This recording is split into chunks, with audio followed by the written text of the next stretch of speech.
하늘 가는 밝은 길이 4권 20번째 시간입니다. 22년 6월 19일 새벽 3시 32분. 나 없는데 민영 집사님의 영음. 송 원장님이 뭔가를 물었는데 그 물음에 대한 답변. 영들은 대체적으로 반말을 합니다. 존댓말 쓰는 영이 별로 없어요. 이거는 중요한 거 아니고요. 에녹 자매가 해석합니다. 주님, 이건 무엇인가요? 내 딸 민영이의 마음이라. 그녀가 지금 나를 누리고 있지만 나는 그것에서 만족하지 않노라. 더 원하시는 거죠. 더 나에게 나와야 한다. 이제는 내 딸에게 내가 더 온전함을 원하는 것이지. 더 온전한 나의 뜻 안으로 내 딸이 나와야 하는 것이다. 내가 그것을 기다리고 있노라. 더. 주님은 좀 더 이렇게 가까이 오기를 원하십니다. 이제는 온전함만을 추구하며 나를 매일 발견하며 나에게 속히 나와야 하는 것이라. 내가 그것을 기다리고 있음을 전해주고 싶은 것이지. 민영아, 이제는 나를 더 원하여라. 나로 만족하는 것에서 더 나아가 나를 만족시켜주는 자로 네가 있기를 원하노라. 네. 아기들 태어나면은 세네 살 이전에 평생 할 효도를 다 한다 이런 얘기도 있죠. 그래서 이제 그냥 존재하는 것 자체가 기쁨인 것처럼, 그렇지만 그 아이가 15살, 20살 어른이 되는데도 여전히 사랑받고 이쁨 받을 짓만 하고 뭔가 부모에게 화답하지 못한다면 부모의 근심이 되겠죠. 성장하면 성장한 만큼 또 달라진 모습이 있어야 되는데, 주님으로 인해 만족하는 모습, 이건 이제 영적으로 어린아이 때는 주님이 기쁨이 되지만 더 성장하면 이제 주님을 만족시켜주는 자가 돼야죠. 주님으로 만족하는 자에서 주님을 만족시켜주는 자가 돼야죠. 내 딸아, 너의 수고를 아노라. 하지만 더욱 나의 온전한 뜻을 향해 그 안으로 내가 들어와야만 온전한 쉼을 누릴 수 있는 것이라. 이게 영적인 어떤 것이라서 구체적으로 이거다라고 얘기하기는 어렵지만 주님께 그것이 무엇인지를 구하면 내 안으로 더 들어오는 게 뭔지를 알게 해주시겠죠. 내가 그것을 기다리고 있는 것이다. 내 딸아, 나에게 더 나오노라. 내가 너에게 원하는 것이 있노라. 그것을 잘 캐치하며 이제는 나만을 위하는 자로 내가 바로 서기 원하노라. 이제 이때 박민일 사님이 이긴 자가 되신 시점이거든요. 그래서 그 이후 더 주님 앞에 나와서 익은 열매를 향해서 나아가라고 촉구하시는 거예요. 우리는 주님의 온전함을 사모하며 날마다 한 걸음 한 걸음씩 주님의 뜻 안으로 전진해 가야 함. 이제 가나안 땅에 들어가면 가나안 정복을 이루어야죠. 그 정복을 이루고 분배를 이루어야 되죠. 그래야만 생명 수폭주, 생명의 합일에 도달할 수 있기 때문에 주님의 온전하신 뜻 안에 우리가 바로 서야 하는 것, 그 뜻을 찾아 날마다 그 길을 가야 하는 것, 날마다 찾고 날마다 그 길을 더 전진해서 나아가야 된다 말씀하는 거예요. 좀 성장했다고 이 정도면 됐지 하고 스스로 제한하거나 멈춰서는 안 된다는 겁니다. 그것은 오늘 주어진 주님의 뜻에 순종하다 보면 그 목적지 주님의 온전함까지 도달할 수 있게 되는 것. 이제는 주님으로 인해 만족을 누리는 자가 아니라 주님의 만족을 채워드리는 자로 바로 설어야 할 때, 그래서 주님이 이제 너희가 나를 의지하는 자가 되는 것도 필요하지만 이제는 내가 너희를 의지할 수 있는 자가 되기를 원한다, 이런 말씀도 하셨거든요. 주님의 것을 누린다면 그만큼 시간이 걸리는 것, 주님의 것을 누리면서 만족하면서 그렇게 그 자리에 있으려고 하면 안 된다는 거죠. 변화산 사건에서도 베드로가 주여 여기가 좋사오니 초막셋을 짓고 여러분이 거하시고 저희는 시종만 들어도 좋겠습니다. 그랬는데 주님의 뜻은 거기에 있지 않죠. 이젠 정말 주님의 로봇과 같은 자가 되기를 사모하며 달려가야 할 때, 로봇은 자기 뜻이 없이 온전히 조종하는 사람의 뜻대로 움직이죠. 주님께서 우리를 로봇과 같이 만들기 원하심. 이게 언제까지 되냐면 영에 속한 자, 선한 의지를 가지기 전까지는 내 의지가 아닌 주님의 의지에 하나됨에 열심을 내야 된다 말씀하시는 거예요. 나의 뜻, 나의 생각, 나의 감정 다 내려놓고 주님의 의지에 하나됨을 이루어야 된다는 것이 이 로봇과 같이 되는 거죠. 주님의 군사와 같은 로봇들. 자, 주님의 온전함이란 신인 합일에 이르는 것이고, 이것이 창조 목적이며 잃어버린 창조 목적의 회복을 이룬 것. 이것을 위해서 우리를 지으셨고, 이것을 위해서 주님이 십자가에 죽으신 그 속죄의 사랑을 베풀어 주신 이유라는 거예요. 이 회복을 위해 구원 사업을 이룩해 가시는 것, 그것이 사랑의 완성. 주님은 사랑이시지만 우리와 하나 될 때, 합일될 때 비로소 사랑이 완성되는 것. 그러니까 창조자 하나님과 피조물, 형상을 따라 지음받은 인간의 하나됨, 이게 하나님이 창조하신 목적이 회복되는 것이고 완성되는 것이라는 거예요. 주님의 만족을 채워드린 건 뭐냐? 주님의 온전하신 뜻, 위에서 말씀하신 것을 알고 그 온전함으로 이끄시는 성령께 이끌림을 원하면서 날마다 이끌려 가는 것, 더 성령님의 이끌림 받아서 주님의 깊숙한 곳으로 들어가야 된다는 거죠. 성령이 이끄시는 뜻에 순종하는 것. 주님의 것을 누리는 건 뭐냐? 내가 주님의 만족을 채워드리는 자의 자세가 아니라 주님으로 내 만족을 채우고자 하는 마음. 우리가 기도할 때 주님 제가 이걸 원합니다. 들어주세요. 이건 어린아이의 기도고요. 이제 성장하면 주님 제게 뭘 원하십니까? 제가 주님을 만족시키길 원합니다. 이게 이제 주님의 만족을 채워드리고자 하는 자세죠. 주님께 위로와 사랑받기를 원하는 자세. 이것도 자기 만족. 물론 만족하면 좋긴 하죠. 근데 이제 자기 만족에 빠져 있으면 주님의 만족을 채워드릴 수가 없겠죠. 나는 없고 내 생각, 내 감정, 내 뜻, 내 의지는 없고 오직 주님 안으로 내가 들어가야 함. 이것이 겸손. 하나됨, 합의를 이루기 위해서는 이게 반드시 필요하다는 거죠. 새벽 3시 47분. 고추는 뭘로 만들었게? 송 원장님이 이제 영음으로 물으시는 거예요. 그랬더니 사무엘이 뭐 하냐? 김치. 사무엘의 영음. 에녹자매가 해석합니다. 고추는 뭘로 만들었게는 무엇인가요? 고추는 주님을 사랑하는 마음의 열매. 그것은 주님을 사랑하는 마음이 자람에 따라서 열매를 맺어 만들어지는 거. 지금 열매라는 관점으로 고추를 지금 대입하신 거죠. 주님을 사랑하는 마음, 그 마음이 사무엘에게도 필요한 거. 그래서 이제 엄마가 사무엘을 양육하기 위해서 이렇게 물은 거죠. 하지만 사무엘은 아직 잘 모르는 모습, 다른 이야기 하는 거, 김치 안에 고춧가루 들어간 건 아나 보죠? 아직은 주님을 향한 초점이 바로 서 있지 못하기에 엉뚱한 대답을 하는 거. 그 초점이 바로 서야 함. 그것은 마음이 주를 향해 정해져 있을 때 바로 설 수 있는 것. 사무엘에게 주님을 향한 초점을 바로 세워주기를 원하심. 이 당시 옛날 나이로 8살이니까 어린 나이죠. 그런데도 주님은 어려서부터 지금 사무엘을 진짜 성경에 나오는 사무엘처럼 양육하시고자 이렇게 이끌고 계시는 거죠. 그것은 사무엘 안에 주님의 뜻이 정돈되는 것을 가리키는 것. 주님이 언약에게 무엇을 원하시는지, 언약이가 해야 할 것은 무엇이 있는지 이제는 바로 잡아 주어야 할 때, 천방지축 내 마음대로 하는 그런 말씀꾸러기 그런 아들이 아니라 이제 주님의 뜻을 알고자 구하는 아들 되게 하시려는 거죠. 언약이 안에 마음이 바로 서 있지 않으면 주님의 뜻을 아는 것에 많은 어려움이 있을 것. 언약이는 실제 이름이고 사무엘은 주님이 영적으로 불러주시는 이름이에요. 힘들게 주님의 뜻을 발견하게 된다는 것. 지금은 언약이에게 주님이 무엇을 원하시는지 이야기를 해주면서 스스로 마음에 정돈할 수 있게 도움을 주어야 함. 언약이가 스스로 자꾸 주님의 뜻이 뭔지 생각할 수 있도록 도와주라고 주님이 여러 번 강조하셨습니다. 그 정돈됨이 이 아이에게 큰 도움이 될 것. 성장하는 데 큰 도움. 3시 55분. 나도 사랑합니다. 남자의 영혼. 에녹자매. 이건 뭔가요? 주님이 우리에게 원하시는 화답. 주님이 우리를 사랑하셨고 먼저 사랑하셨죠. 그리고 우리도 사랑하기 원합니다. 사랑합니다. 이렇게 화답하기 원하신대요. 우리의 이런 마음이 되어야 되는 것. 나도 사랑합니다라는 마음의 고백이 늘 있어야 하는 것.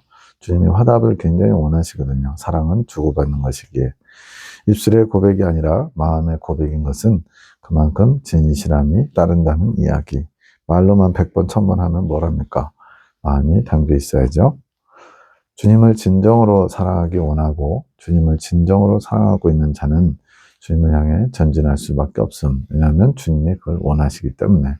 사랑하는 사람을 만나기 위해서 천리만리 먼 곳에서도 기쁜 마음으로 찾아올 수 있잖아요. 그리고 천신만고 끝에 모든 어려움을 다 극복하고 찾아가겠죠. 고통 가운데 있더라도, 슬픔 가운데 있더라도 늘 주님을 향해 조금씩 조금씩 전진할 수밖에 없음.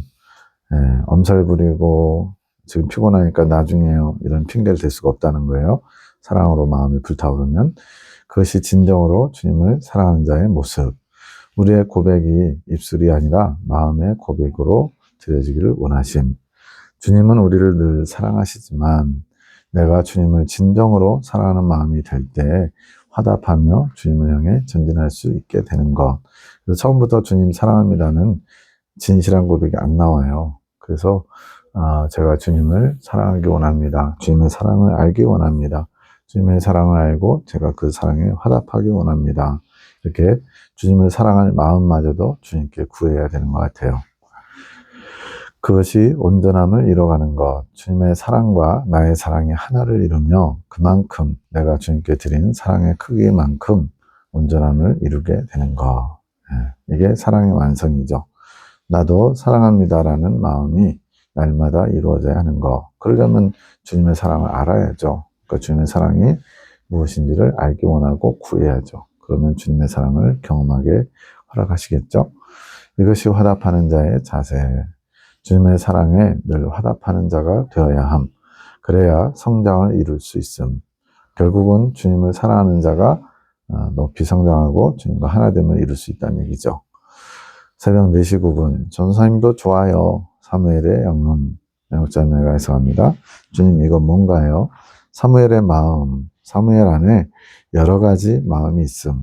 사무엘 안에 이렇게 정리되어야 될 생각들이 있는 것. 윤조사님도 좋다는 말은 사무엘 안에 이러한 여러 가지 마음이 있다는 것을 알리시는 것. 아이가 주님께 집중할 수 있게 도움을 주어야 함. 전사님도 좋다. 이것도 좋다. 이 외에도 이 아이가 좋아하는 것들이 많이 있거든요. 레고도 좋아하고, 종이접기도 좋아하고, 돌도 좋아하고, 이러한 주님 말고도 좋아하는 것들, 이런 것들을 이제 주님 중심으로 잘 정리해야죠. 아이 입장에서 선이라는 기준이 있음. 하지만 그 기준은 하나님 보시기에는 선이 아닐 때가 있음. 이 아이가 주님께로 향할 수 있도록 주변에서 많은 도움을 주어야 함. 우리도 마찬가지죠. 도덕적인 기준, 유교적인 기준이 많이 있어요. 그게 하나님 뜻인 줄, 또 주님이 원하시는 건 줄 많이 착각하고 있습니다. 주님 중심적인 것이 무엇인지 알려주어야 하는 것. 사람 보기에 선인 것은 인본적인 것이고 이것이 이 아이 안에도 있는 것. 자연스럽게 녹아든 것. 즉 어른들이 그렇게 하는 걸 보고서 이게 좋은 거구나, 이게 선이구나 배운 거죠. 유교적 사상이 깃들어 있는 것. 그것을 발견하면 바로바로 교정해 주기 원하심. 그러니까 내가 보기에 이게 옳은데 주님이 다른 걸 원하신다 그러면 즉각적으로 바꿀 수 있는 거. 이게 교정해 주는 거죠. 새벽 5시 18분 4시 정도라면 괜찮으실까? 송 원장님의 큰아버지 같은 그런 영음이 들렸어요. 전혀 생뚱맞죠? 4시 정도는 괜찮아? 이런 거. 애녹자매가 해석합니다. 주님, 이건 무엇인가요? 엄마 안에 있는 스쳐 지나가는 생각들, 중요한 게 아닌 거죠. 큰아버지의 영음으로 들린 것은 가깝지만 가깝지 않음을 뜻함.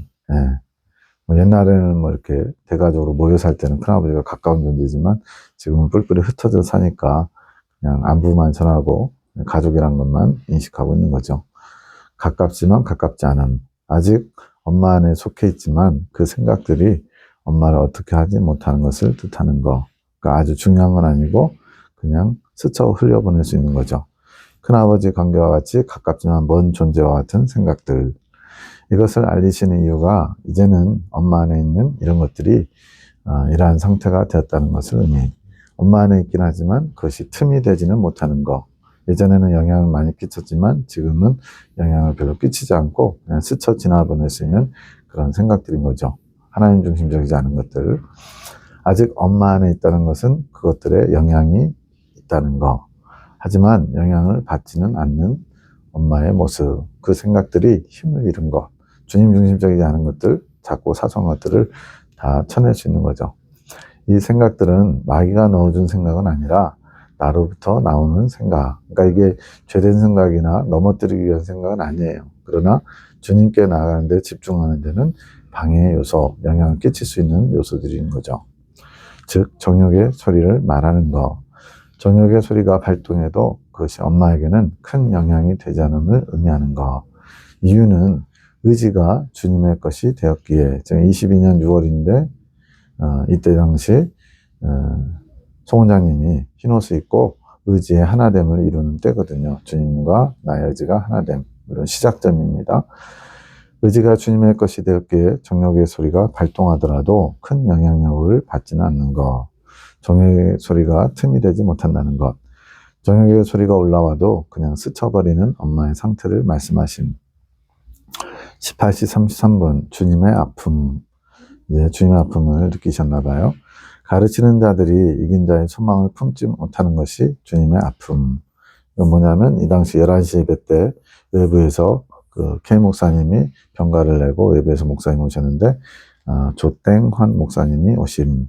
이분은 이제 삼빛교회 그 분쟁 사건 때 반대편에 서가지고 인본적인 그런 판단을 많이 하신 분인데 그 목사님의 초점이 이긴 자를 향해 있지 않으신 것을 주님께서 마음 아파하심. 예배 시간에 이긴 자에 관한 말씀을 안 하셨을 수 있죠. 그러나 그 안에 주님이 주시는 참된 소망, 주님과 하나됨, 창조 목적의 회복, 이런 거에 초점이 있다면 그와 유사한 표현들이 말씀 가운데 나오겠죠. 근데 그러지 못하면 그냥 현재 상황에 만족하고 안주하고 잘하고 있나? 그 정도만 멈추겠죠. 꿈가에서 박 집사님, 첫 번째 꿈, 박 목사님의 꿈, 이제 작은아버지 박상진 목사님을 가리키는 거예요. 강당 아닌데 집회 중인 것 같은 맨 앞줄에 박상진 목사님이 앉아 계신, 박 목사님께서 강단에 서시는 분 같은, 이제 강의를 하거나 또는 사경의 강사로 뭔가를 가르치거나 그럴 때가 있겠죠. 어떤 사람이 옆에 있고 잠잠히 계시던 목사님이 그분과 이야기를 주고받으시는데 이야기를 들어보니까 다소 중요하지 않은 내용을 가지고 서로 대립된 입장에서 의견 충돌이죠. 자신이 맞다라고 이야기하는 내용. 다소 사사로운 것으로 의견을 대립하고 있구나 느껴짐. 중요하지 않은데 대립하는 거죠. 해석입니다. 박 목사에게 알리거라. 이런 건 이제 전달해 줘야 되는 거예요. 작은아버지에게. 지금 박 목사가 관심이 있는 것은 내게는, 주님께는 사사로운 것들이다. 중요하지 않다는 거예요. 마음의 중심을 잘 잡아야 하노라. 너는 바로 잡으려고 하는 것이지만 나의 일꾼으로서 갖춰야 할 자세는 아닌 것이라.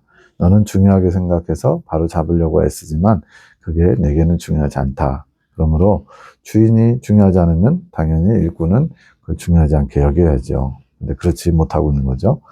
너는 나의 뜻을 전할 준비를 해야 된다. 네가 옳다고 생각하는 것을 주장하는 게 아니라 내 뜻이 드러날 수 있는 위치에 내가 너를 세웠다. 이 당시에 이제 총회장을 하고 계셔서 주님께서 주님의 뜻을 잘 전달하기 원하시는 거죠. 그 세움에 맞는 태도와 준비가 필요하다. 내가 너를 사용한다는 것 자체가 내게는 칭찬이고 기쁨인 것이다. 그러니 나의 뜻에 겸손히 나오기 원하노라. 이제 지난번에 영상에서 수첩을 이제 오랫동안 메모한 것을 이제 좀 제본을 새롭게 해보려고 제본수를 찾고 그런 재료들을 찾는 그런 내용이 나오거든요. 그건 이제 나의 어떤 중요하게 생각했던 것들 정리해 놓은 것을 새롭게 정리하기 원하는데 문제는 전문가인 제본수에 맡기는 게 아니라 내 스스로 해보려고 내가 가진 재주를 가지고 하려고 하는 거. 이게 이제 주님 앞에는 이제 합당치는 않았죠. 그래서 이번 꿈과 저번 수첩 꿈을 같이 알려드리기를 원하심. 자신에게 사사로운 마음이 무엇인지 잘 살펴보거라. 사사로운 마음이라는 것은 나 중심적인 거죠. 사사로운 것에 집중하는 것은 하나님 중심에서 떨어져 있는 것에 마음을 쏟는 것이란다. 이것을 발견해야 된다. 나 중심에서 벗어났다는 것은 내가 너에게 기뻐하였던 나에 대한 너의 순수한 사랑이 많이 사그라들어서 그렇게 된 것이지. 그렇게 사사로운 마음이 자리를 차지하게 된 원인이, 하나님 중심에서 벗어나게 된 원인이 주님에 대한 순수한 사랑이 사그라들어서라고 말씀하는 거죠. 원인이 지금 발견됐습니다. 거기에 대해서 주님이 처방을 내리십니다. 내가 다시 내 불을 지펴주기 원한다. 그러기 위해서는 내 마음에 정돈이 필요하다. 정돈이라는 건 뭐예요? 내가 하나님 중심적인지 사람 중심적인지, 내가 옳다고 여기는 것이 정말 주님께 중요한 것인지, 이런 걸 정리하는 거죠. 처방입니다. 내 사랑으로 다시 정립되는 시간이 필요한 것이다. 이것이 내가 원하는 부를 얻는 방법이란다. 아마 이 당시에 주님께 부를 받아서 뜨겁게 열정적으로 주님을 사랑하고 주님의 말씀을 선포하기 원하셨던 것 같아요. 마음의 의심을 버리고 순수하게 나의 뜻을 취한다면 기쁨이 임할 것이다. 진리를 다시 보거라. 새로운 관점에서 보거라. 여기서 진리는 이제 핵심 진리겠죠. 나의 눈이 되거라. 물론 이 핵심 진리뿐만 아니고 여기서 주시는 창조 계시의 말씀까지 보아야만 그게 제대로 보일 수 있는데 아직 그런 마음이 자세가 받을 준비가 잘 안 돼 계셨죠. 너의 부족을 채워 영의 아비가 되게 하리니 나는 너의 순수한 사랑을 되찾기 바라노라. 그렇게 순수하게 주님 앞에 사사로운 마음 없이 나올 때가 있었다는 거죠.